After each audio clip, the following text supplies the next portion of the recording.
मेरे प्रिय आत्मा, एक छोटी सी कहानी से मैं अपनी बात शुरू करना चाहूंगा। बहुत वर्ष बीते, बहुत सदियां। किसी देश में एक बड़ा चित्रकार था।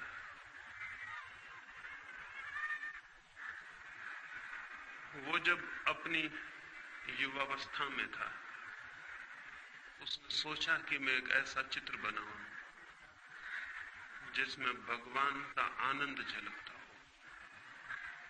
मैं ऐसी दो आंखें चित्रित करूं जिनमें अनंत शांति झलकती हो। मैं ऐसे एक व्यक्ति को खोजूं, एक ऐसे मनुष्य को जिसका चित्र जीवन के जो पार है, जगत से जो दूर है, उसकी खबर लाता हो। और वो अपने देश के गांव-गांव घूमा, जंगल जंगल उसने छाना उस आदमी को जिसकी प्रति छवि वो बना सके। और आखिर एक पहाड़ पर गाय चराने वाले एक चरवाहे को उसने खोज लिया। उसकी आंखों में कोई झलक थी, उसके चेहरे की रूपरेखा में कोई दूर की खबर थी।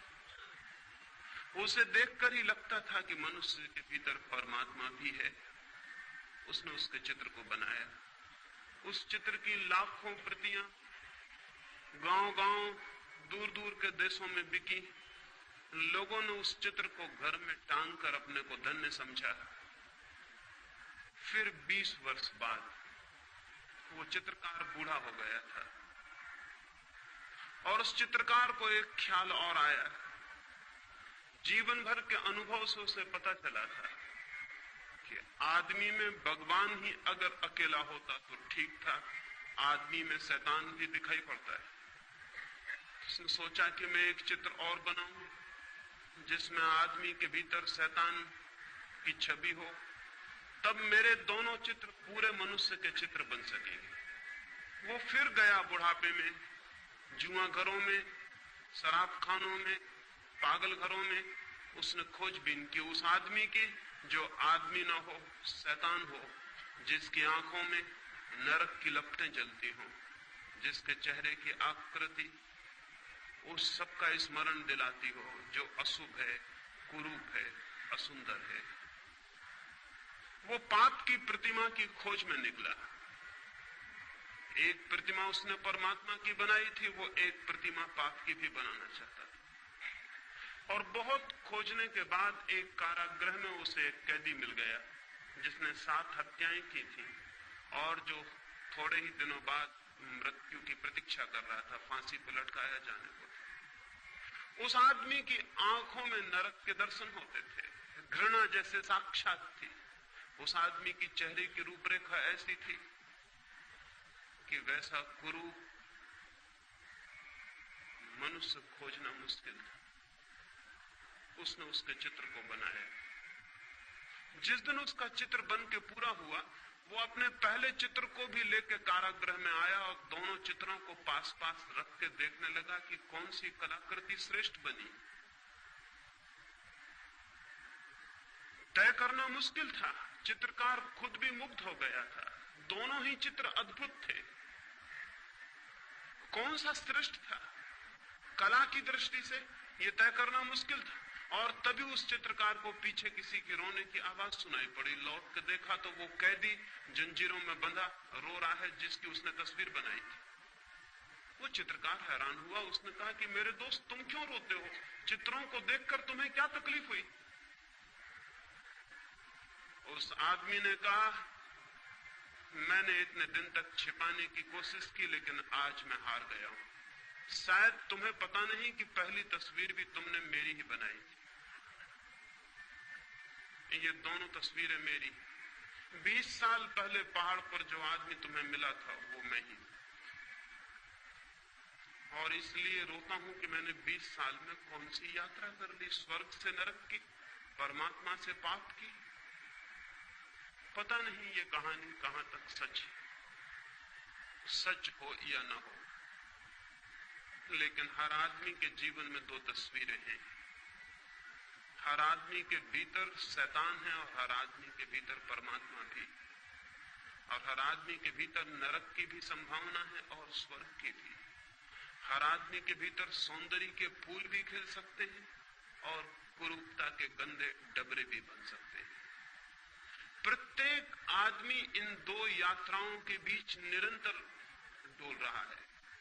ये दो छोर हैं जिनमें से आदमी किसी को भी छू सकता है, और अधिक लोग नरक के छोर को छू लेते हैं, और बहुत कम सौभाग्यशाली हैं जो अपने भीतर परमात्मा को उघाड़ पाते हो। क्या हम अपने भीतर परमात्मा को उघाड़ पाने में सफल हो सकते हैं? क्या हम वो प्रतिमा बनेंगे जहां परमात्मा की झलक मिले? ये कैसे हो सकता है? इस प्रश्न के साथ ही आज की दूसरी चर्चा में शुरू करना चाहता हूं। ये कैसे हो सकता है कि आदमी परमात्मा की प्रतिमा बने? ये कैसे हो सकता है कि आदमी का जीवन एक स्वर्ग बने, एक सुवास, एक सुगंध, एक सौंदर्य? ये कैसे हो सकता है कि मनुष्य उसे जान ले जिसकी कोई मृत्यु नहीं? ये कैसे हो सकता है कि मनुष्य परमात्मा के मंदिर में प्रविष्ट हो जाए? होता तो उल्टा है। बचपन में हम कहीं स्वर्ग में होते हैं और बूढ़े होते होते नरक तक पहुंच जाते हैं। होता उल्टा है। होता यह है कि बचपन के बाद जैसे रोज हमारा पतन होता है।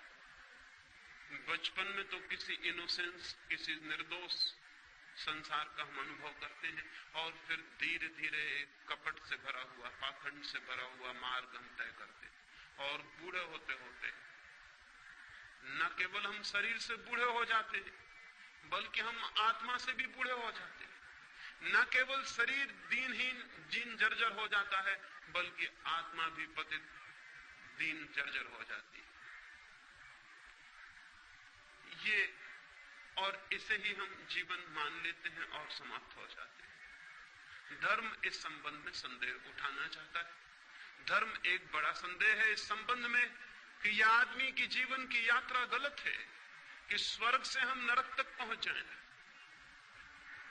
होना तो उल्टा चाहिए। जीवन की यात्रा उपलब्धि की यात्रा होनी चाहिए, कि हम दुख से आनंद तक पहुंचे, हम अंधकार से प्रकाश तक पहुंचे, हम मृत्यु से अमृत तक पहुंच जाए। प्राणों के प्राण की अभिलाषा और प्यास भी वही है। प्राणों में एक ही आकांक्षा है कि मृत्यु से अमृत तक कैसे पहुंचे। प्राणों में एक ही प्यास है कि हम अंधकार से आलोक को कैसे उपलब्ध हो। प्राणों की एक ही मांग है कि हम असत्य से सत्य तक कैसे जा सकते हैं। निश्चित ही सत्य की यात्रा के लिए, निश्चित ही स्वयं के भीतर परमात्मा की खोज के लिए व्यक्ति को ऊर्जा का एक संग्रह चाहिए, कंजर्वेशन चाहिए। व्यक्ति को शक्ति का एक संवर्धन चाहिए, उसके भीतर शक्ति इकट्ठी हो कि वो शक्ति का एक स्रोत बन जाए। तभी व्यक्तित्व को स्वर्ग तक ले जाया जा सकता है। स्वर्ग निर्बलों के लिए नहीं है। जीवन के सत्य उनके लिए नहीं है जो दीनहीन हो जाते हैं शक्ति को खोकर, जो जीवन की सारी शक्ति को खो देते हैं और भीतर दुर्बल और दीन हो जाते हैं। वे यात्रा नहीं कर सकते। उस यात्रा पर चढ़ने के लिए, उन पहाड़ों पर चढ़ने के लिए शक्ति चाहिए, और शक्ति का संवर्धन धर्म का सूत्र है। शक्ति का संवर्धन, कंजर्वेशन ऑफ एनर्जी। कैसे शक्ति इकट्ठी हो कि हम शक्ति के उबलते हुए भंडार हो जाएं। लेकिन हम तो दीनहीन जन हैं। सारी शक्ति खोकर हम धीरे धीरे निर्बल होते चले जाते। सब खो जाता है, भीतर रिक्तता रह जाती है, खाली। भीतर एक खालीपन के अतिरिक्त और कुछ भी नहीं छूटता। हम शक्ति को कैसे खो देते हैं? मनुष्य का शक्ति को खोने का सबसे बड़ा द्वार सेक्स है। काम मनुष्य की शक्ति के खोने का सबसे बड़ा द्वार है, जहां से वो शक्ति को खोता है। और जैसे मैंने कल आपसे कहा, कोई कारण है जिसकी वजह से वो शक्ति को खोता है। शक्ति को कोई भी खोना नहीं चाहता है। कौन शक्ति को खोना चाहता है? लेकिन कुछ झलक है उपलब्धि की, उस झलक के लिए आदमी शक्ति को खोने को राजी हो जाता है। काम के क्षणों में कुछ अनुभव है, उस अनुभव के लिए आदमी सब कुछ खोने को तैयार हो जाता है। अगर वो अनुभव किसी और मार्ग से उपलब्ध हो सके तो मनुष्य सेक्स के माध्यम से शक्ति को खोने को कभी भी तैयार नहीं हो सकता। क्या और कोई द्वार है उस अनुभव को पाने का? क्या और कोई मार्ग है उस अनुभूति को उपलब्ध करने का, जहां हम अपने प्राणों की गहरी से गहराई में उतर जाते हैं, जहां हम जीवन का ऊंचा से ऊंचा शिखर छूते हैं, जहां हम जीवन की शांति और आनंद की एक झलक पाते हैं? क्या कोई और मार्ग है? क्या कोई और मार्ग है अपने भीतर पहुंच जाने का? क्या स्वयं की शांति और आनंद के स्रोत तक पहुंच जाने की और कोई सीढ़ी है? अगर वो सीढ़ी हमें दिखाई पड़ जाए तो जीवन में एक क्रांति घटित हो जाती है। आदमी काम के प्रति विमुख और राम के प्रति सन्मुख हो जाता है। एक क्रांति घटित हो जाती है, एक नया द्वार खुल जाता है। मनुष्य की जाति को अगर हम नया द्वार न दे सकें तो मनुष्य एक रिपीटेटिव सर्किल में, एक पुनरुक्ति वाले चक्कर में घूमता है और नष्ट होता है। लेकिन आज तक सेक्स के संबंध में जो भी धारणाएं रही हैं, वो मनुष्य को सेक्स के अतिरिक्त नया द्वार खोलने में समर्थ नहीं बना पाई, बल्कि एक उल्टा उपद्रव हुआ। प्रकृति एक ही द्वार देती है मनुष्य को, वो सेक्स का द्वार है। अब तक की शिक्षाओं ने वो द्वार भी बंद कर दिया और नया द्वार खोला नहीं। शक्ति भीतर घूमने लगी और चक्कर काटने लगी, और अगर नया द्वार शक्ति के लिए न मिले तो घूमती हुई शक्ति मनुष्य को विक्षिप्त कर देती है, पागल कर देती है। और विक्षिप्त मनुष्य फिर न केवल उस द्वार से जो सेक्स का सहज द्वार था निकलने की चेष्टा करता है, वो दीवालों और खिड़कियों को तोड़कर भी उसकी शक्ति बाहर बहने लगती है। वो अप्राकृतिक मार्गों से भी सेक्स की शक्ति बाहर बहने लगती है। ये दुर्घटना घटी है। ये मनुष्य जाति के बड़े से बड़े दुर्भाग्यों में से एक है। नया द्वार नहीं खोला गया और पुराना द्वार बंद कर दिया गया। इसलिए मैं सेक्स के विरोध में, दुश्मनी के लिए, दमन के लिए अब तक जो भी शिक्षाएं दी गई हैं, उन सबके स्पष्ट विरोध में खड़ा हुआ हूं। उन सारी शिक्षाओं से मनुष्य की सेक्सुअलिटी बढ़ी है, कम नहीं हुई, बल्कि विकृत हुई। क्या करे? लेकिन कोई और द्वार खोला जा सकता है? मैंने आपसे कल कहा, संभोग के क्षण की जो प्रतीति है, वो प्रतीति दो बातों की है, टाइमलेसनेस और इगोलेसनेस की। समय शून्य हो जाता है और अहंकार विलीन हो जाता है। समय शून्य होने से और अहंकार विलीन होने से हमें उसका एक झलक मिलती है जो हमारा वास्तविक जीवन, लेकिन क्षण भर की झलक और हम वापस अपनी जगह खड़े हो जाते हैं। और एक बड़ी ऊर्जा, एक बड़ी वैद्युतिक शक्ति का प्रवाह है, इसमें हम खो देते हैं। फिर उस झलक की याद, स्मृति मन को पीड़ा देती रहती है। हम वापस उस अनुभव को पाना चाहते हैं, वापस उस अनुभव को पाना चाहते हैं। और वो झलक कितनी छोटी है, एक क्षण में खो जाती है। ठीक से उसकी स्मृति भी नहीं रह जाती कि क्या थी झलक, हमने क्या जाना था। बस एक धुन, एक अर्ज, एक पागल प्रतीक्षा रह जाती है फिर उस अनुभव को पाने की। और जीवन भर आदमी इसी चेष्टा में संलग्न रहता है, लेकिन उस झलक को एक क्षण से ज्यादा नहीं पा सकता है। वही झलक ध्यान के माध्यम से भी उपलब्ध होती है। मनुष्य की चेतना तक पहुंचने के दो मार्ग हैं, काम और ध्यान, सेक्स और मेडिटेशन। सेक्स प्राकृतिक मार्ग है जो प्रकृति ने दिया हुआ है, जानवरों को भी दिया हुआ है, पक्षियों को भी दिया हुआ है, पौधों को भी दिया हुआ है, मनुष्यों को भी दिया हुआ है। और जब तक मनुष्य केवल प्रकृति के दिए हुए द्वार का उपयोग करता है, तब तक वो पशुओं से ऊपर नहीं हो सकता। वो सारा द्वार तो पशुओं के लिए भी उपलब्ध है। मनुष्यता का प्रारंभ उस दिन से होता है जिस दिन से मनुष्य सेक्स के अतिरिक्त एक नया द्वार खोलने में समर्थ हो जाता है। उसके पहले हम मनुष्य नहीं है, नाम मात्र को मनुष्य। उसके पहले हमारे जीवन का केंद्र पशु का केंद्र है, प्रकृति का केंद्र है। तब तक हम उसके ऊपर नहीं उठ पाए, उसे ट्रांसेंड नहीं कर पाए, उसका अतिक्रमण नहीं कर पाए। तब तक हम पशुओं की भांति ही जीते हैं। हमने कपड़े मनुष्यों के पहन रखे हैं, हमने भाषा मनुष्यों की बोलते हैं, हमने सारा रूप मनुष्यों का पैदा कर रखा है, लेकिन भीतर गहरे से गहरे मन के तल पर हम पशुओं से ज्यादा नहीं होते, नहीं हो सकते हैं। और इसलिए जरा सा मौका मिल जाए और हमारी मनुष्यता को जरा सी छूट मिल जाए तो हम तत्काल पशु हो जाते हैं। हिंदुस्तान पाकिस्तान का बंटवारा हुआ और हमें दिखाई पड़ गया कि आदमी के कपड़ों के भीतर जानवर बैठा हुआ है। हमें दिखाई पड़ गया कि वो लोग जो कल मस्जिद में प्रार्थना करते थे और मंदिर में गीता पढ़ते थे, वो क्या कर रहे हैं? वो हत्याएं कर रहे हैं, वो बलात्कार कर रहे हैं, वो सब कुछ कर रहे हैं। वही लोग जो मंदिरों मस्जिदों में दिखाई पड़ते थे, वही लोग बलात्कार करते हुए दिखाई पड़ने लगे। क्या हो गया इनको?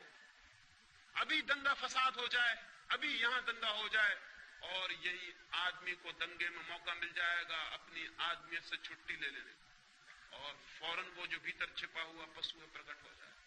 वो हमेशा तैयार है, वो प्रतीक्षा कर रहा है कि मुझे मौका मिल जाए।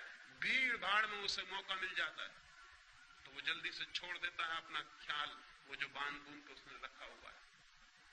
भीड़ में मौका मिल जाता है उसे भूल जाने का कि मैं भूल जाऊं अपने को। इसलिए आज तक अकेले आदमियों ने उतने पाप नहीं किए जितने भीड़ में आदमियों ने पाप किए। अकेला आदमी थोड़ा डरता है कि कोई देख लेगा, अकेला आदमी थोड़ा सोचता है कि मैं ये क्या कर रहा हूं।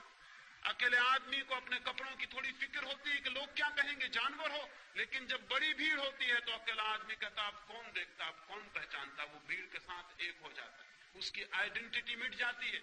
अब वो फला नाम का आदमी नहीं, अब एक बड़ी भीड़ है और बड़ी भीड़ जो करती है वो भी करता है, हत्या करता है, आग लगाता है, बलात्कार करता है। भीड़ में उसे मौका मिल जाता है कि वो अपने पशु को फिर से छुट्टी दे दे जो उसके भीतर छिपा है। और इसीलिए आदमी 10-5 वर्षों में युद्ध की प्रतीक्षा करने लगता है, दंगों की प्रतीक्षा करने लगता है। अगर हिंदू मुस्लिम का बहाना मिल जाए तो हिंदू मुस्लिम सही, अगर हिंदू मुस्लिम का ना मिले तो गुजराती मराठी भी काम कर सकता है। अगर गुजराती मराठी ना हो तो हिंदी बोलने वाला और गैर हिंदी बोलने वाला भी काम कर सकता है। कोई भी बहाना चाहिए आदमी को, उसके भीतर के पशु को छुट्टी चाहिए। वो घबरा जाता है, पशु भीतर बंद रहते रहते वो कहता है मुझे प्रकट होने दो।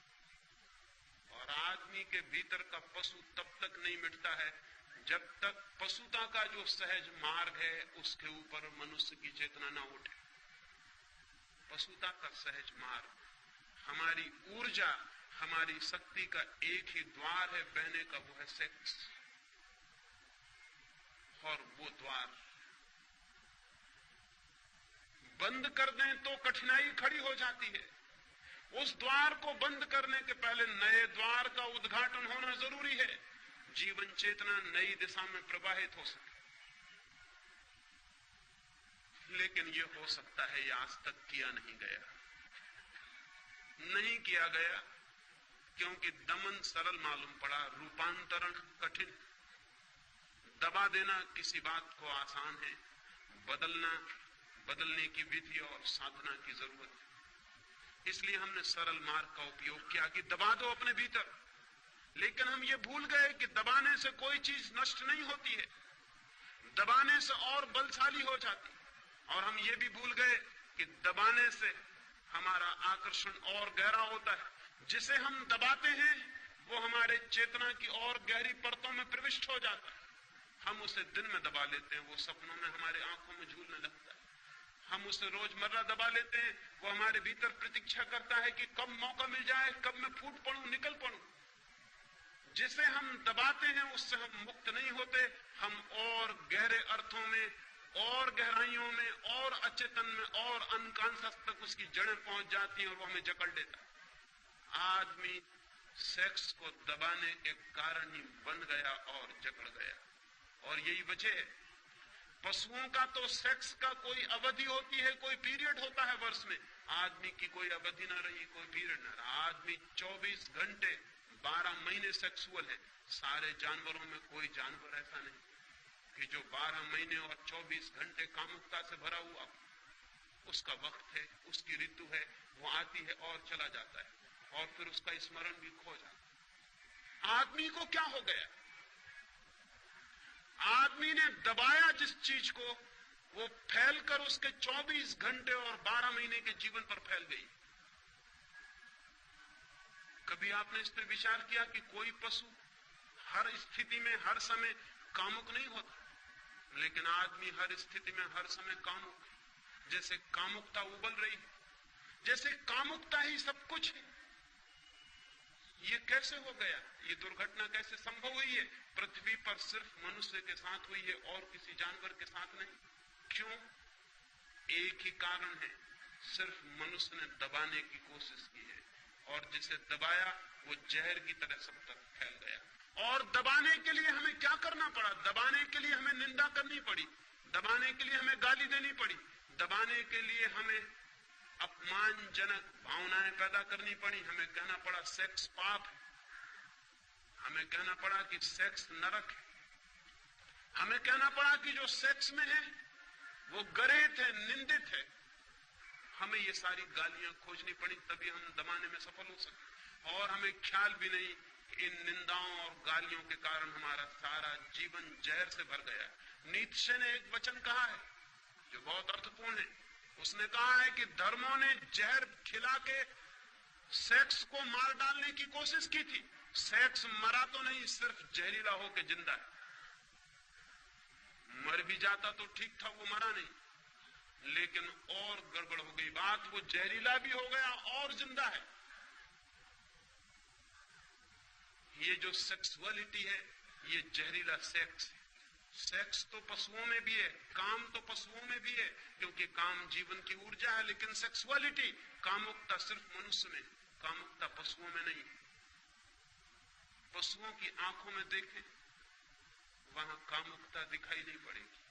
आदमी की आंखों में झांके, वहां एक कामुकता का रस झलकता हुआ दिखाई पड़ेगा।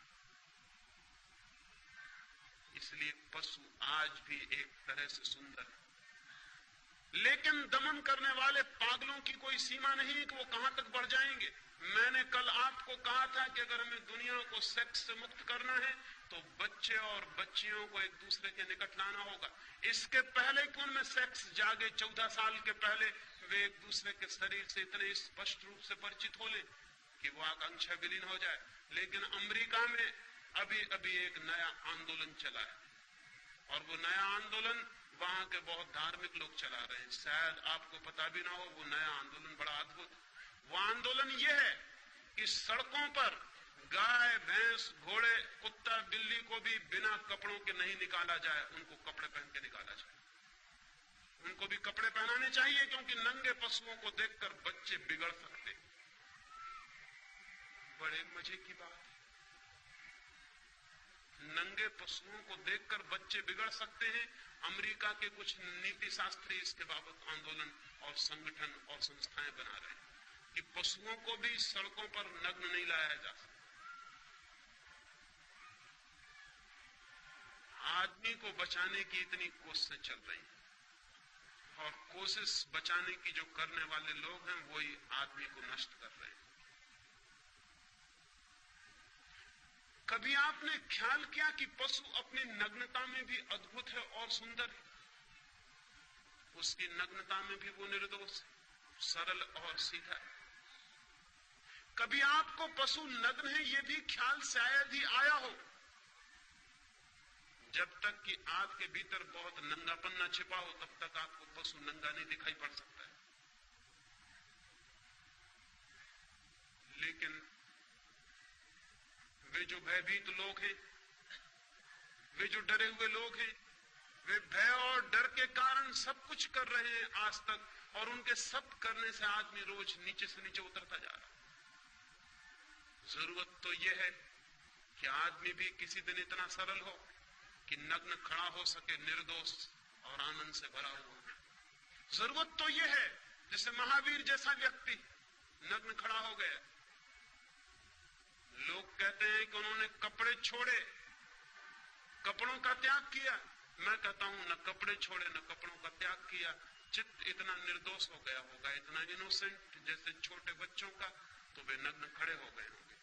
क्योंकि ढांकने को जब कुछ भी नहीं रह जाता तो आदमी नग्न हो सकता है। जब तक ढांकने को कुछ है हमारे भीतर तब तक आदमी अपने को छिपाएगा। जब ढांकने को कुछ भी नहीं है तो नग्न हो सकता है। चाहिए तो एक ऐसी पृथ्वी कि आदमी भी इतना सरल होगा कि नग्न होने में भी उसे कोई पश्चाताप, कोई पीड़ा ना होगी, नग्न होने में भी उसे कोई अपराध ना होगा। आज तो हम कपड़े पहनकर भी अपराधी मालूम होते हैं, हम कपड़े पहन के भी नंगे हैं, और ऐसे लोग भी रहे हैं जो नग्न होकर भी नग्न नहीं थे। नंगापन मन की एक वृत्ति है, सरलता, निर्दोष चित्त, फिर नग्नता भी सार्थक हो जाती, अर्थपूर्ण हो जाती, वो भी एक सौंदर्य ले लेती है। लेकिन अब तक आदमी को जहर पिलाया गया है, और जहर का परिणाम ये हुआ कि हमारा सारा जीवन एक कोने से लेकर दूसरे कोने तक विषाक्त हो गया है। स्त्रियों को हम कहते हैं पति को परमात्मा समझना, और उन स्त्रियों को बचपन से सिखाया गया है कि सेक्स पाप, नरक, वे कल विवाहित होंगी, वे उस पति को कैसे परमात्मा मान सकेंगी जो उन्हें सेक्स में और नरक में ले जा रहा।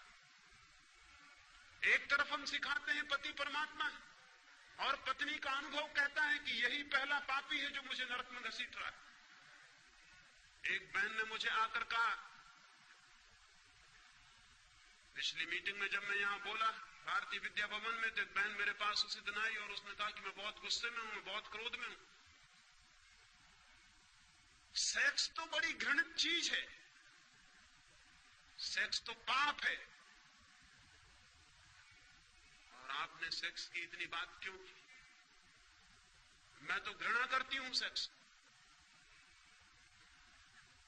अब ये पत्नी है, इसका पति है, इसके बच्चे हैं, बच्चियां हैं, और ये पत्नी सेक्स को घृणा करती है। ये पति को कैसे प्रेम कर सकती जो इसे सेक्स में ले जा रहा है? ये उन बच्चों को कैसे प्रेम कर सकती है जो सेक्स से पैदा हो रहे हैं? इसका प्रेम जहरीला रहेगा, इसके प्रेम में जहर छिपा रहेगा।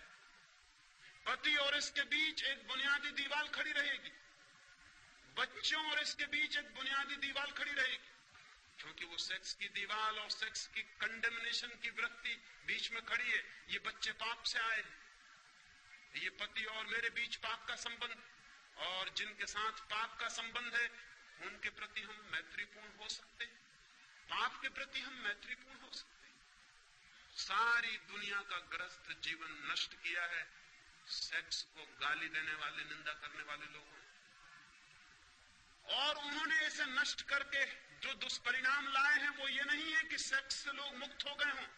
जो पति अपनी पत्नी और अपने बीच एक दीवार पाता है पाप की, वो पत्नी से कभी भी तृप्ति अनुभव नहीं कर पाता, तो आसपास की स्त्रियों को खोजता है, वेश्याओं को खोजता है, खोजेगा। अगर पत्नी से उसे तृप्ति मिल गई होती तो शायद इस जगत की सारी स्त्रियां उसके लिए मां और बहन हो जाती, लेकिन पत्नी से भी तृप्ति न मिलने के कारण सारी स्त्रियां उसे पोटेंशियल औरतों की तरह, पोटेंशियल पत्नियों की तरह मालूम पड़ती हैं, जिनको पत्नी में बदला जा सकता है। ये स्वाभाविक है, ये होने वाला था, ये होने वाला था, क्योंकि जहां तृप्ति मिल सकती थी वहां जहर है, वहां पाप है, और तृप्ति नहीं मिलती, और वो चारों तरफ भटकता है और खोजता है, और क्या क्या इजादें करता है खोज के आदमी। अगर उन सारी इजादों को हम सोचने बैठे तो घबरा जाएंगे कि आदमी ने क्या क्या इजादें की। लेकिन एक बुनियादी बात पर ख्याल नहीं किया कि वो जो प्रेम का कुआं था, वो जो काम का कुआं था, वो जहरीला बना दिया गया। और जब पति और पत्नी के बीच जहर का भाव हो, घबराहट का भाव हो, पाप का भाव हो, तो फिर ये पाप की भावना रूपांतरण नहीं करने देगी। अन्यथा मेरी समझ ये है कि एक पति और पत्नी अगर एक दूसरे के प्रति समझ पूर्वक, प्रेम से भरे हुए, आनंद से भरे हुए और सेक्स के प्रति बिना निंदा के सेक्स को समझने की चेष्टा करेंगे, तो आज नहीं कल उनके बीच का संबंध रूपांतरित हो जाने वाला है। यह हो सकता है कि कल वही पत्नी मां जैसी दिखाई पड़ने लगे। गांधी जी 1930 के करीब श्रीलंका गए थे, उनके साथ कस्तूरबा साथ थी। संयोजकों ने समझा कि शायद गांधी जी की मां साथ आई हुई है, क्योंकि गांधी जी कस्तूरबा को खुद भी बाही कहते थे। लोगों ने समझा कि शायद उनकी मां होगी। संयोजकों ने परिचय देते हुए कहा कि गांधी जी आए हैं और बड़े सौभाग्य की बात, उनकी मां भी साथ आई हुई, वो उनके बगल में बैठी हुई। गांधी जी के सेक्रेटरी तो घबरा गए कि ये तो भूल हमारी, हमें बताना था कि साथ में कौन है, लेकिन अब तो बड़ी देर हो चुकी थी। गांधी तो मंच पर जाके बैठ भी गए थे और बोलना शुरू कर दिया। सेक्रेटरी घबराए हुए हैं कि गांधी पीछे क्या कहेंगे। उन्हें कल्पना भी नहीं हो सकती थी कि गांधी नाराज नहीं होंगे, क्योंकि ऐसे पुरुष बहुत कम हैं जो पत्नी को मां बनाने में समर्थ हो जाते। लेकिन गांधी जी ने कहा कि सौभाग्य की बात है कि जिन मित्र ने मेरा परिचय दिया है, उन्होंने भूल से एक सच्ची बात कह दी। कस्तूरबा कुछ वर्षों से मेरी मां हो गई, कभी वो मेरी पत्नी थी, लेकिन अब वो मेरी मां है। इस बात की संभावना है कि अगर पति और पत्नी काम को, संभोग को समझने की चेष्टा करें, तो एक दूसरे के मित्र बन सकते हैं और एक दूसरे के काम के रूपांतरण में सहयोगी और साथी हो सकते हैं। और जिस दिन कोई पति और पत्नी अपने आपस के संभोग के संबंध को रूपांतरित करने में सफल हो जाते हैं, उस दिन उनके जीवन में पहली दफे एक दूसरे के प्रति अनुग्रह और ग्रेटिट्यूड का भाव पैदा होता है। उसके पहले नहीं। उसके पहले वे एक दूसरे के प्रति क्रोध से भरे रहते हैं। उसके पहले वे एक दूसरे के बुनियादी शत्रु बने रहते हैं। उसके पहले उनके बीच एक संघर्ष है, मैत्री नहीं। मैत्री उस दिन शुरू होती है जिस दिन वे एक दूसरे के साथी बनते हैं और उनके काम की ऊर्जा को रूपांतरण करने में माध्यम बन जाते। उस दिन एक अनुग्रह, एक ग्रेटिट्यूड, एक कृतज्ञता का भाव ज्ञापन होता है। उस दिन पुरुष आदर से भरता है स्त्री के प्रति, क्योंकि स्त्री ने उसे काम वासना से मुक्त होने में सहायता पहुंचाई। उस दिन स्त्री अनुग्रहित होती है पुरुष के प्रति कि उसने उसे साथ दिया और उसकी वासना से मुक्ति दिलवाई। उस दिन वे सच्ची मैत्री में बनते हैं, जो काम की नहीं, प्रेम की मैत्री। उस दिन उनका जीवन ठीक उस दिशा में जाता है जहां पत्नी के लिए पति परमात्मा हो जाता है और पति के लिए पत्नी परमात्मा हो जाता है उस दिन। लेकिन वो कुआं तो विषाक्त कर दिया गया। इसलिए मैंने कल कहा कि मुझसे बड़ा शत्रु सेक्स का खोजना कठिन है, लेकिन मेरी शत्रुता का ये मतलब नहीं कि मैं सेक्स को गाली दूं और निंदा करूं। मेरी शत्रुता का मतलब यह है कि मैं सेक्स को रूपांतरित करने के संबंध में दिशा सूचन करूं। मैं आपको कहूं कि वो कैसे रूपांतरित हो सकता है। मैं कोयले का दुश्मन हूं क्योंकि मैं कोयले को हीरा बनाना चाहता हूं। मैं सेक्स को रूपांतरित करना चाहता हूं। वो कैसे रूपांतरित होगा, उसकी क्या विधि होगी? मैंने आपसे कहा एक द्वार खोलना जरूरी है, नया द्वार। बच्चे जैसे ही पैदा होते हैं वैसे ही उनके जीवन में सेक्स का आगमन नहीं हो जाता है। अभी देर है, अभी शरीर शक्ति इकट्ठी करेगा, अभी शरीर के अणु मजबूत होंगे। अभी उस दिन की प्रतीक्षा है जब शरीर पूरा तैयार हो जाएगा, ऊर्जा इकट्ठी होगी और द्वार जो बंद रहा है 14 वर्षों तक वो खुल जाएगा ऊर्जा के धक्के से और सेक्स की दुनिया शुरू होगी। एक बार द्वार खुल जाने के बाद नया द्वार खोलना कठिन हो जाता है, क्योंकि समस्त ऊर्जाओं का नियम यह है, समस्त शक्तियों का। वे एक दफा अपना मार्ग खोज लें बहने के लिए तो वे उसी मार्ग से बहना पसंद करती। गंगा बह गई है सागर की तरफ, उसने एक बार रास्ता खोज लिया, अब वो उसी रास्ते से बही चली जाती है, बही चली जाती है। रोज रोज नया पानी आता है, उसी रास्ते से बहता हुआ चला जाता है। गंगा रोज नए रास्ते नहीं खोजती। जीवन की ऊर्जा भी एक रास्ता खोज लेती, फिर वो उसी से बहती चली जाती। अगर जमीन को कामुकता से मुक्त करना है तो सेक्स का रास्ता खुलने के पहले नया रास्ता, ध्यान का रास्ता तोड़ देना जरूरी है। एक एक छोटे बच्चे को ध्यान की अनिवार्य शिक्षा और दीक्षा मिलनी चाहिए। तो हम उसे सेक्स के विरोध की दीक्षा देते हैं, जो कि अत्यंत मूर्खतापूर्ण है। सेक्स के विरोध की दीक्षा नहीं देनी है, शिक्षा देनी है ध्यान की, पॉजिटिव, कि वो ध्यान को कैसे उपलब्ध हो। और बच्चे ध्यान को जल्दी उपलब्ध हो सकते हैं क्योंकि अभी उनकी ऊर्जा का कोई भी द्वार खुला नहीं, अभी द्वार बंद है, अभी ऊर्जा संरक्षित है। अभी कहीं भी नए द्वार पर धक्के दिए जा सकते हैं और नया द्वार खोला जा सकता है। फिर यही बूढ़े हो जाएंगे और इन्हें ध्यान में पहुंचना अत्यंत कठिन हो जाएगा। ऐसे ही जैसे एक नया पौधा पैदा होता है, उसकी शाखाएं कहीं भी झुक जाती हैं, कहीं भी झुकाई जा सकती हैं, फिर वही बूढ़ा वृक्ष हो जाता है। फिर हम उसकी शाखाओं को झुकाने की कोशिश करते हैं, फिर शाखाएं टूट जाती हैं, झुकती नहीं। बूढ़े लोग ध्यान की चेष्टा करते हैं दुनिया में, जो बिल्कुल ही गलत है। ध्यान की सारी चेष्टा छोटे बच्चों पर की जानी चाहिए। लेकिन मरने के करीब पहुंच के आदमी ध्यान में उत्सुक होता है। वो पूछता है ध्यान क्या, योग क्या, हम कैसे शांत हो जाएं? जब जीवन की सारी ऊर्जा खो गई, जब जीवन के सब रास्ते सख्त और मजबूत हो गए, जब झुकना और बदलना मुश्किल हो गया, तब वो पूछता है अब मैं कैसे बदल जाऊं?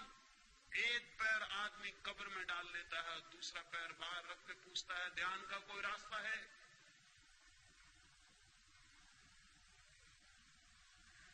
अजीब सी बात है, बिल्कुल पागलपन की बात है। ये पृथ्वी कभी भी शांत और ध्यानस्थ नहीं हो सकेगी जब तक ध्यान का संबंध पहले दिन के पैदा हुए बच्चे से हम न जोड़ेंगे। अंतिम दिन के व्रत से नहीं जोड़ा जा सकता। व्यर्थ ही हमें बहुत श्रम उठाना पड़ता है बाद के दिनों में शांत होने के लिए, जो कि पहले एकदम हो सकता था। छोटे बच्चों को ध्यान की दीक्षा काम के रूपांतरण का पहला चरण, शांत होने की दीक्षा, निर्विचार होने की दीक्षा, मौन होने की दीक्षा।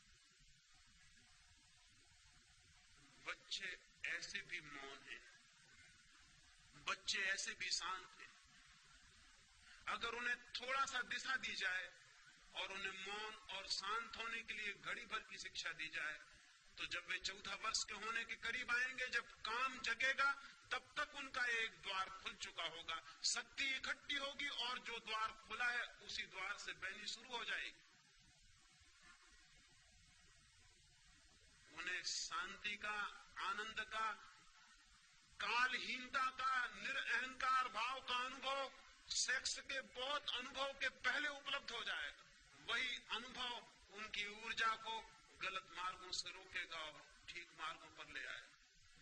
लेकिन हम छोटे छोटे बच्चों को ध्यान तो नहीं सिखाते, काम का विरोध सिखाते हैं। पाप है, गंदगी है, कुरूपता है, बुराई है, नरक है, ये सब हम बताते हैं। और इस सब के बताने से कुछ भी फर्क नहीं पड़ता, कुछ भी फर्क नहीं पड़ता, बल्कि हमारे बताने से वे और भी आकर्षित होते हैं और तलाश करते हैं कि क्या है ये गंदगी, क्या है ये नरक, जिसके लिए बड़े इतने भयभीत और बेचैन हैं। और फिर थोड़े ही दिनों में उन्हें यह भी पता चल जाता है कि बड़े जिस बात से हमें रोकने की कोशिश कर रहे हैं, खुद दिन रात उसी में लीन। और जिस दिन उन्हें यह पता चल जाता है, माँ बाप के प्रति सारी श्रद्धा समाप्त हो जाती है। माँ बाप के प्रति श्रद्धा समाप्त करने में शिक्षा का हाथ नहीं है। माँ बाप के प्रति श्रद्धा समाप्त करने में माँ बाप का अपना हाथ है। आप जिन बातों के लिए बच्चों को गंदा कहते हैं, बच्चे बहुत जल्दी पता लगा लेते हैं कि उन सारी गंदगियों में आप भली भांति लवलीन। आपकी दिन की जिंदगी दूसरी है और आपकी दूसरी। आप कहते कुछ हैं, करते कुछ हैं। छोटे बच्चे बहुत एक्यूट ऑब्जर्वर होते हैं, वो बहुत गौर से निरीक्षण करते रहते हैं कि क्या हो रहा है घर में। वो देखते हैं कि माँ जिस बात को गंदा कहती है, बाप जिस बात को गंदा कहता है, वही गंदी बात दिन रात घर में चल रही। इसका उन्हें बहुत जल्दी बोध हो जाता है।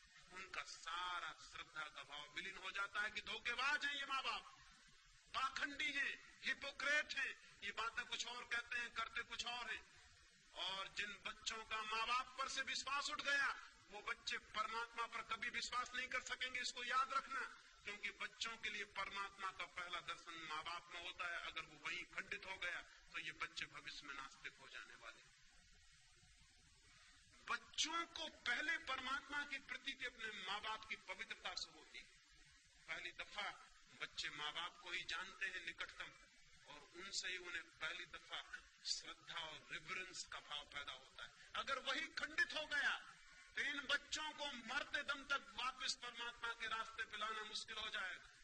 क्योंकि पहला परमात्मा ही धोखा दे गया, जो माँ थी, जो बाप था, वही धोखेबाज सिद्ध हुआ। आज सारी दुनिया में जो लड़के ये कह रहे हैं कि कोई परमात्मा नहीं है, कोई आत्मा नहीं, कोई मोक्ष नहीं है, धर्म सब बकवास है, उसका कारण ये नहीं है कि लड़कों ने पता लगा लिया है कि आत्मा नहीं है, परमात्मा नहीं। उसका कारण ये है कि लड़कों ने माँ बाप का पता लगा लिया है कि वो धोखेबाज। और ये सारा धोखा सेक्स के आसपास केंद्रित है। ये सारा धोखा सेक्स के केंद्र पर खड़ा हुआ है। बच्चों को ये सिखाने की जरूरत नहीं कि सेक्स पाप है, बल्कि ईमानदारी से ये सिखाने की जरूरत है कि सेक्स जिंदगी का एक हिस्सा है और तुम सेक्स से ही पैदा हुए और हमारी जिंदगी में वो है, ताकि बच्चे सरलता से माँ बाप को समझ सके और जब जीवन को वो जाने तो वो आदर से भर सके कि माँ बाप सच्चे और ईमानदार थे। उनको जीवन में आस्तिक बनाने में इससे बड़ा संबल और कुछ भी नहीं होगा कि वो अपने माँ बाप को सच्चा और ईमानदार अनुभव कर सके। लेकिन आज सब बच्चे जानते हैं कि माँ बाप बेईमान और धोखेबाज। ये बच्चे और माँ बाप के बीच एक कलह का कारण बनता है। सेक्स का दमन पति और पत्नी को तोड़ दिया है, माँ बाप और बच्चों को तोड़ दिया नहीं। सेक्स का विरोध नहीं, निंदा नहीं, बल्कि सेक्स की शिक्षा दी जानी चाहिए। जैसे ही बच्चे पूछने को तैयार हो जाएं, जो भी जरूरी मालूम पड़े, जो उनके समझ के योग मालूम पड़े, वो सब उन्हें बता दिया जाना चाहिए, ताकि वे सेक्स के संबंध में अति उत्सुक न हो, ताकि उनका आकर्षण न पैदा हो, ताकि वो दीवाने होकर गलत रास्तों से जानकारी पाने की कोशिश न करें। आज बच्चे सब जानकारी पा लेते हैं यहाँ वहां से, गलत मार्गों से, गलत लोगों से उन्हें जानकारी मिलती है जो जीवन भर उन्हें पीड़ा देती है। और माँ बाप और उनके बीच एक मौन की दीवार होती है, जैसे माँ बाप को कुछ भी पता नहीं और बच्चों को भी कुछ पता नहीं।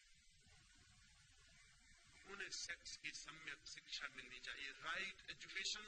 और दूसरी बात, उन्हें ध्यान की दीक्षा मिलनी चाहिए, कैसे मौन हो, कैसे शांत हो, कैसे निर्विचार हो। और बच्चे तत्क्षण निर्विचार हो सकते हैं, मौन हो सकते हैं, शांत हो सकते हैं। 24 घंटे में 1 घंटे अगर बच्चों को घर में मौन में ले जाने की व्यवस्था हो, निश्चित ही वे मौन में तभी जा सकेंगे जब आप भी उनके साथ मौन बैठ सकें। हर घर में 1 घंटा मौन का अनिवार्य होना चाहिए। एक दिन खाना न मिले घर में तो चल सकता है, लेकिन 1 घंटा मौन के बिना घर नहीं चल सकता। वो घर झूठा है, उस घर को परिवार कहना गलत है जिस परिवार में 1 घंटे की मौन की दीक्षा नहीं। वो 1 घंटे का मौन 14 वर्षों में उस दरवाजे को तोड़ देगा, रोज धक्के मारेगा, उस दरवाजे को तोड़ देगा जिसका नाम ध्यान है। जिस ध्यान से मनुष्य को समयहीन, टाइमलेसनेस, ईगोलेसनेस, अहंकार शून्य अनुभव होता है, जहां से आत्मा की झलक मिलती है, वो झलक सेक्स के अनुभव के पहले मिल जानी जरूरी। अगर वो झलक मिल जाए तो सेक्स के प्रति अतिशय दौड़ समाप्त हो जाएगी, ऊर्जा इस नए मार्ग से बहने लगेगी। ये मैं पहला चरण कहता हूं। ब्रह्मचर्य की साधना में, सेक्स के ऊपर उठने की साधना में, सेक्स की ऊर्जा के ट्रांसफॉर्मेशन के लिए पहला चरण है ध्यान और दूसरा चरण है प्रेम। बच्चे को बचपन से ही प्रेम की दीक्षा दी जानी चाहिए। हम अब तक यही सोचते रहे हैं कि प्रेम की शिक्षा मनुष्य को सेक्स में ले जाएगी, ये बात अत्यंत भ्रांत है। सेक्स की शिक्षा तो मनुष्य को प्रेम में ले जा सकती है, लेकिन प्रेम की शिक्षा कभी किसी मनुष्य को सेक्स में नहीं ले जाती। बल्कि सच्चाई उल्टी है, जितना प्रेम विकसित होता है उतनी ही सेक्स की ऊर्जा प्रेम में रूपांतरित होकर बटनी शुरू हो जाती। जो लोग जितने कम प्रेम से भरे होते हैं उतने ही ज्यादा कामुक होंगे, उतने ही सेक्सुअल होंगे।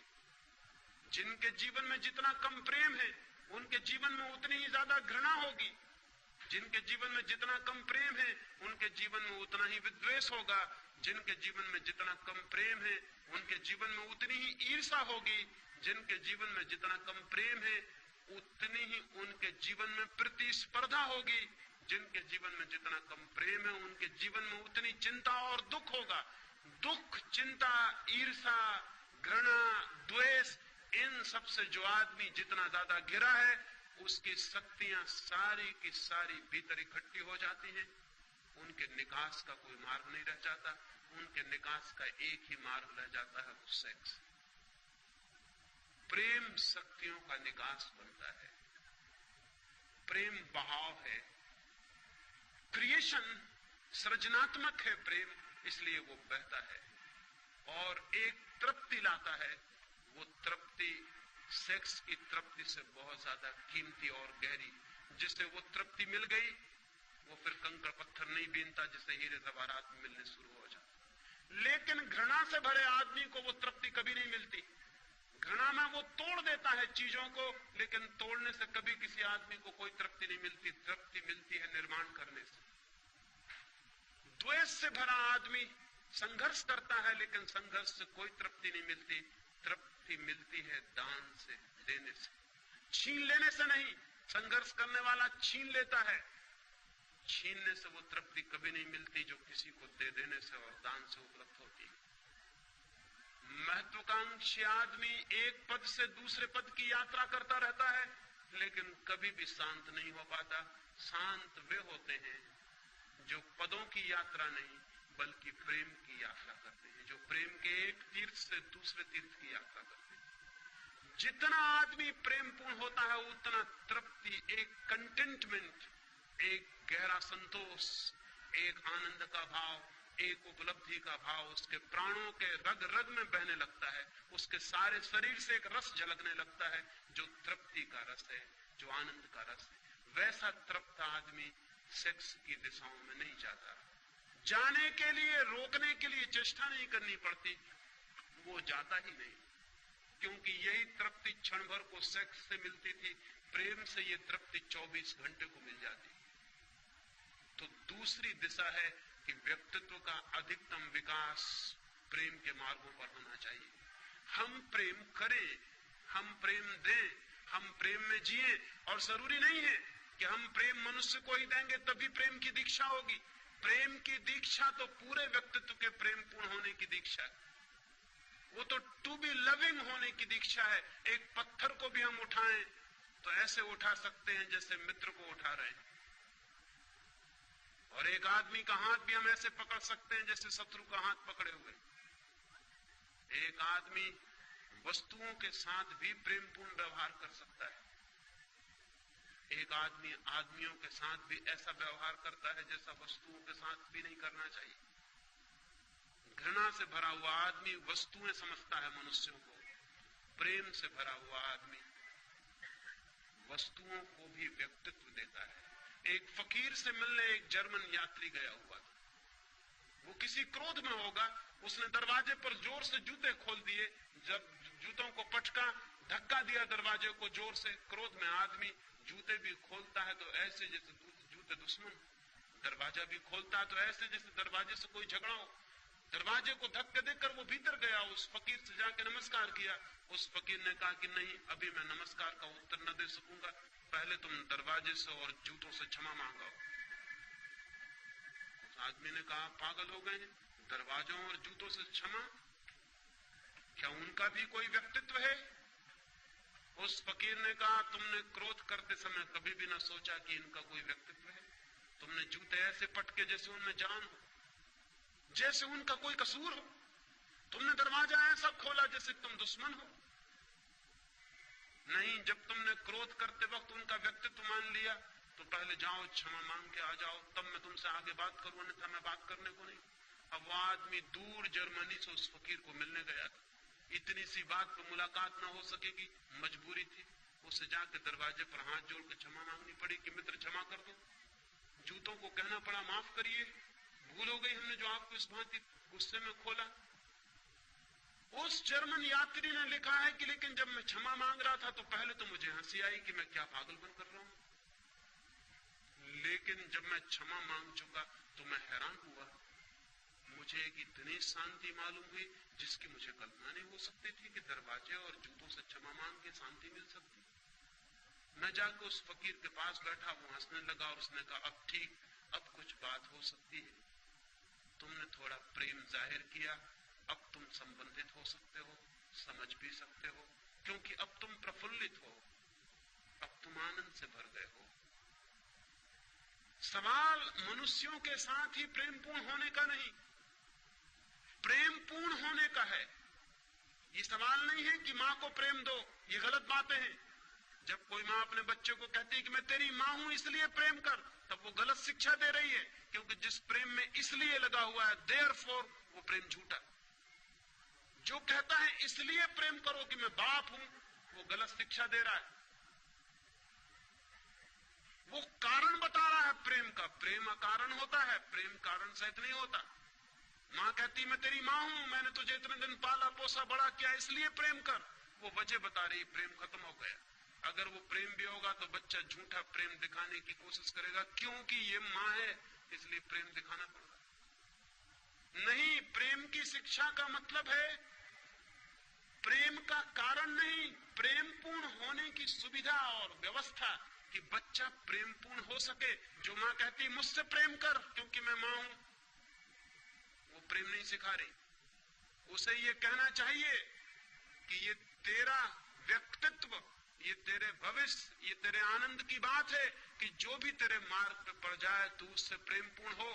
पत्थर पड़ जाए, फूल पड़ जाए, आदमी पड़ जाए, जानवर पड़ जाए, ये सवाल जानवर को प्रेम देने का नहीं, फूल को प्रेम देने का नहीं, मां को प्रेम देने का नहीं, तेरे प्रेम पूर्ण होने का है, क्योंकि तेरा भविष्य इस पर निर्भर करेगा कि तू कितना प्रेम पूर्ण है, तेरा व्यक्तित्व कितना प्रेम से भरा हुआ है, उतना तेरे जीवन में आनंद की संभावना बढ़ेगी।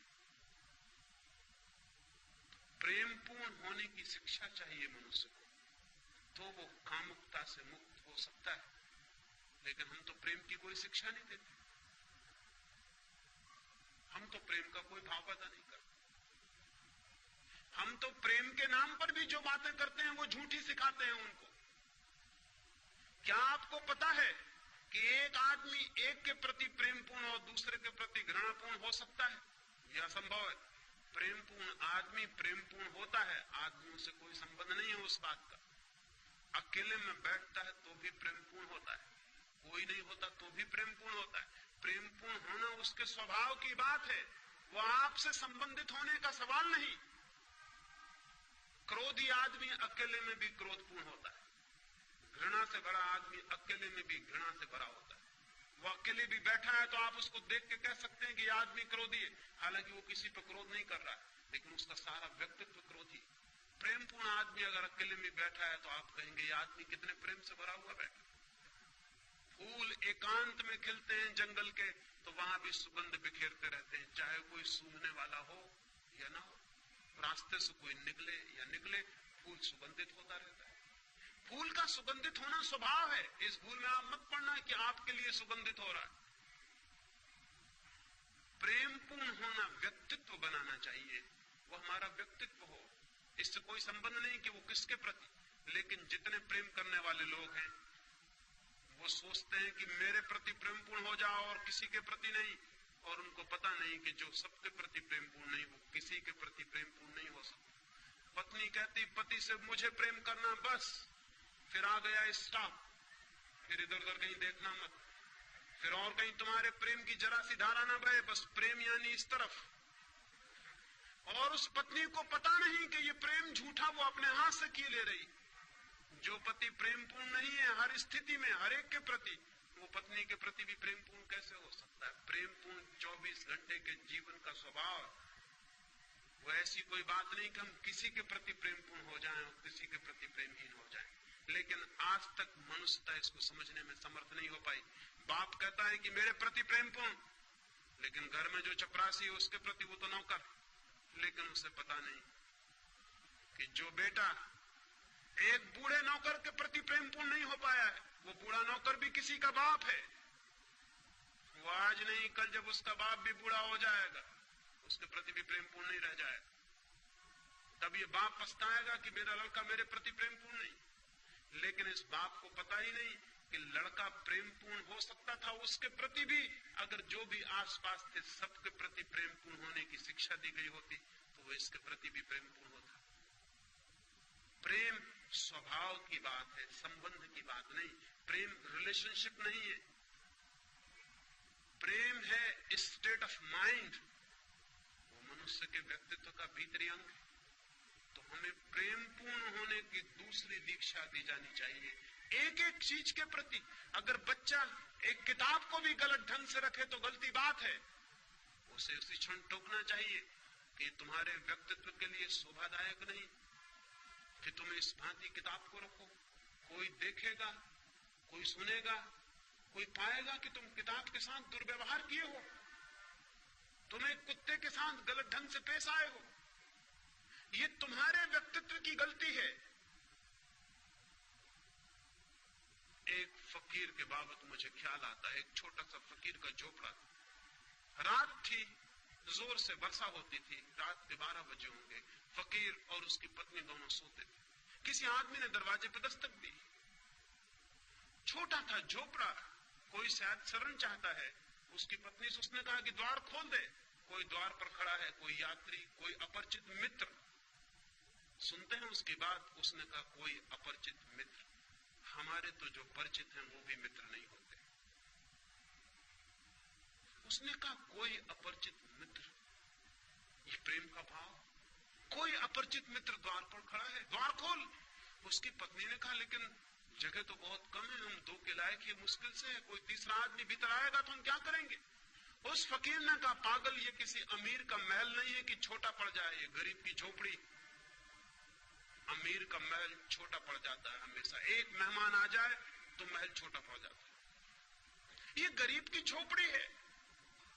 उसकी पत्नी ने कहा इसमें झोपड़ी, अमीर और गरीब का क्या सवाल, जगह छोटी है। उस फकीर ने कहा जहां दिल में जगह बड़ी हो वहां झोपड़ा महल की तरह मालूम होता है, और जहां दिल में छोटी जगह हो वहां झोपड़ा। तो क्या महल भी छोटा और झोपड़ा हो जाता। द्वार खोल दे। द्वार पर खड़े हुए आदमी को वापस कैसे लौटाया जा सकता है। अभी हम दोनों लेटे थे, अब 3 लेट नहीं सकेंगे, तीनों बैठेंगे। बैठने के लिए काफी जगह है। मजबूरी थी, पत्नी को दरवाजा खोल देना पड़ा। एक मित्र आ गया, पानी से भीगा हुआ, उसके कपड़े बदले, फिर वो तीनों बैठ के गपशप करने लगे। दरवाजा फिर बंद है। फिर किन्हीं 2 आदमियों ने दरवाजे पर दस्तक दी। अब उस फकीर ने उस मित्र को कहा, वो दरवाजे के पास था, कि दरवाजा खोल दो, मालूम होता है कोई आया। उस आदमी ने कहा कैसे खोल दो दरवाजा, जगह कहाँ है यहाँ। वो आदमी अभी 2 घड़ी पहले आया था खुद, और भूल गया ये बात कि जिस प्रेम ने मुझे जगह दी थी वो मुझे जगह नहीं दी थी, प्रेम था उसके भीतर इसलिए जगह दी थी। अब फिर कोई दूसरा आ गया, फिर जगह बनानी पड़ेगी। लेकिन उस आदमी ने कहा नहीं, दरवाजा खोलने की जरूरत नहीं, मुश्किल से हम 3 बैठे हुए। वो फकीर हंसने लगा। उसने कहा बड़े पागल हो, मैंने तुम्हारे लिए जगह नहीं की थी, प्रेम था इसलिए जगह की थी। प्रेम अब भी है, वो तुम पर चुप गई नहीं गया और समाप्त नहीं हो गया। दरवाजा खोलो। अभी हम दूर दूर बैठे हैं, फिर हम पास पास बैठ जाएंगे। पास पास बैठने के लिए काफी जगह है, और रात ठंडी है, पास पास बैठने में आनंद ही और होगा। दरवाजा खोलना पड़ा। 2 आदमी भीतर आ गए। फिर वे पास पास बैठ के गपशप करने लगे, और थोड़ी देर बीती है और रात आगे बढ़ गई और वर्षा हो रही, और एक गधे ने आके सिर लगाया दरवाजे से, पानी में भीग गया है, वो रात शरण चाहता है। उस फकीर ने कहा कि मित्रों, वो 2 मित्र दरवाजे पर बैठे हुए थे जो पीछे आए थे, दरवाजा खोल दो। कोई अपरिचित मित्र फिर आ गया। उन लोगों का ये मित्र वगैरह नहीं है, ये गधा है, इसके लिए जगह खोलने की कोई जरूरत नहीं। उस फकीर ने कहा तुम्हें शायद पता नहीं, अमीर के दरवाजे पर आदमी के साथ भी गधे जैसा व्यवहार किया जाता है। ये गरीब की झोपड़ी है, हम गधे के साथ भी आदमी जैसा व्यवहार करने की आदत से गुजरे। दरवाजा खोल दो। पर वे दोनों कहने लगे जगह उस फकीर ने कहा जगह बहुत है, अभी हम बैठे हैं, अब हम खड़े हो जाएंगे, खड़े होने के लिए काफी जगह, और फिर तुम घबराओ मत, अगर जरूरत पड़ेगी तो मैं हमेशा बाहर होने के लिए तैयार हूं। प्रेम इतना कर सकता है, एक लविंग एटीट्यूड, एक प्रेमपूर्ण हृदय बनाने की जरूरत है। जब प्रेमपूर्ण हृदय बनता है तो व्यक्तित्व का एक तृप्ति का भाव, एक रसपूर्ण तृप्ति। क्या आपको कभी ख्याल है जब भी आप किसी के प्रति जरा से प्रेमपूर्ण हुए, पीछे एक तृप्ति की लहर छूट गई? क्या आपको कभी भी ख्याल है कि जीवन में तृप्ति के क्षण वे ही रहे हैं जो बेशर्त प्रेम के क्षण रहे होंगे, जब कोई शर्त ना रही होगी प्रेम की, और जब आपने रास्ते चलते एक अजनबी आदमी को देख कर मुस्कुरा दिया हो, उसके पीछे छूट गई तृप्ति का कोई अनुभव है? उसके पीछे साथ आ गया एक शांति का भाव, एक प्राणों में एक आनंद की लहर का कोई पता है? जब राह चलते किसी आदमी को उठा लिया हो, किसी गिरते को संभाल लिया हो, किसी बीमार को एक फूल दे दिया हो, इसलिए नहीं कि वो आपकी मां है, इसलिए नहीं कि वो आपका पिता है, नहीं, वो आपको कोई भी नहीं है, लेकिन एक फूल किसी बीमार को दे देना आनंदपूर्ण है। व्यक्तित्व में प्रेम की संभावना बढ़ती जानी चाहिए, वो इतनी बढ़ जानी चाहिए पौधों के प्रति, पक्षियों के प्रति, पशुओं के प्रति, आदमियों के प्रति, अपरिचितों के प्रति, अनजान लोगों के प्रति, विदेशियों के प्रति, जो बहुत दूर है उनके प्रति, चांतारों के प्रति प्रेम हमारा बढ़ता चला जाए। जितना प्रेम हमारा बढ़ता है उतनी ही सेक्स की जीवन में संभावना कम होती चली जाती है। प्रेम और ध्यान दोनों मिलकर उस दरवाजे को खोल देते हैं जो परमात्मा का दरवाजा है। प्रेम धन ध्यान बराबर परमात्मा, प्रेम और ध्यान का जोड़ हो जाए और परमात्मा उपलब्ध हो जाए, और उस उपलब्धि से जीवन में ब्रह्मचर्य फलित होता है। फिर सारी ऊर्जा एक नए ही मार्ग पर ऊपर चढ़ने लगती, फिर बह बह के निकल नहीं जाती, फिर जीवन से बाहर निकल के व्यर्थ नहीं हो जाती, फिर जीवन के भीतरी मार्गों पर गति करने लगती, उसका एक ऊर्ध्व गमन, एक ऊपर की तरफ यात्रा शुरू होती। अभी हमारी यात्रा नीचे की तरफ है, सेक्स ऊर्जा का अधोगमन, नीचे की तरफ बह जाना है। ब्रह्मचर्य ऊर्जा का ऊर्ध्व गमन है, ऊपर की तरफ उठ जाना है। प्रेम और ध्यान ब्रह्मचर्य के सूत्र हैं। तीसरी बात कल आपसे करने को हूं कि ब्रह्मचर्य उपलब्ध होगा तो क्या फल होगा, क्या होगी उपलब्धि, क्या मिल जाएगा? ये दो बातें मैंने आज आपसे कही, प्रेम और ध्यान। मैंने ये कहा कि छोटे बच्चों से इनकी शिक्षा शुरू हो जानी चाहिए। इससे आप ये मत सोच लेना कि अब तो हम बच्चे नहीं रहे इसलिए करने को कुछ बाकी नहीं। ये आप मत सोच के चले जाना, अन्यथा मेरी मेहनत फिजूल गई। आप किसी भी उम्र के हों, ये काम शुरू किया जा सकता है, ये काम कभी भी शुरू किया जा सकता है। हालांकि जितनी उम्र बढ़ती चली जाती है उतना मुश्किल होता चला जाता है। बच्चों के साथ हो सके सौभाग्य, लेकिन कभी भी हो सके सौभाग्य इतनी देर कभी भी नहीं हुई है कि हम कुछ भी ना कर सके। हम आज शुरू कर सकते हैं, और जो लोग सीखने के लिए तैयार हैं वो बूढ़े में भी बच्चों जैसे ही होते हैं, वो बुढ़ापे में भी शुरू कर सकते हैं अगर उनकी सीखने की क्षमता है, अगर लर्निंग का एटीट्यूड है, अगर वो इस ज्ञान से नहीं भर गए कि हमने सब जान लिया और सब पा लिया, तो वे सीख सकते हैं और वे छोटे बच्चों की भांति नई यात्रा शुरू कर सकते हैं। बुद्ध के पास एक भिक्षु कुछ वर्षों से दीक्षित था। एक दिन बुद्ध ने उससे पूछा कि भिक्षु तुम्हारी उम्र क्या है? उस भिक्षु ने कहा मेरी उम्र 5 वर्ष। बुद्ध कहने लगे 5 वर्ष? तुम तो कोई 70 वर्ष के मालूम पड़ते हो, कैसा झूठ बोलते हो? उस भिक्षु ने कहा लेकिन 5 वर्ष पहले ही मेरे जीवन में ध्यान की किरण फूटी, 5 वर्ष पहले ही मेरे जीवन में प्रेम की वर्षा हुई। उसके पहले मैं जीता था वो सपने में जीना था। वो नींद में जीना था, उसकी गिनती अब मैं नहीं करता हूं, कैसे करूं? जिंदगी तो इधर 5 वर्षों से शुरू हुई, इसलिए मैं कहता हूं मेरी उम्र 5 वर्ष। बुद्ध ने अपने भिक्षुओं से कहा, भिक्षुओं इस बात को ख्याल में रख लेना, अपनी उम्र आज से तुम भी इसी तरह जोड़ना, यही उम्र को नापने का ढंग समझना। अगर प्रेम और ध्यान का जन्म नहीं हुआ है तो उम्र फिजूल चली गई। अभी आपका ठीक जन्म भी नहीं हुआ है और कभी भी इतनी देर नहीं हुई जबकि हम प्रयास करें, श्रम करें और हम अपने नए जन्म को उपलब्ध न हो जाए। इसलिए मेरी बात से ये नतीजा मत निकाल लेना आप कि आप तो बचपन के पार हो चुके, इसलिए ये बात आने वाले बच्चों के लिए। कोई आदमी किसी भी क्षण इतने दूर नहीं निकल गया है कि वापस न लौट आए।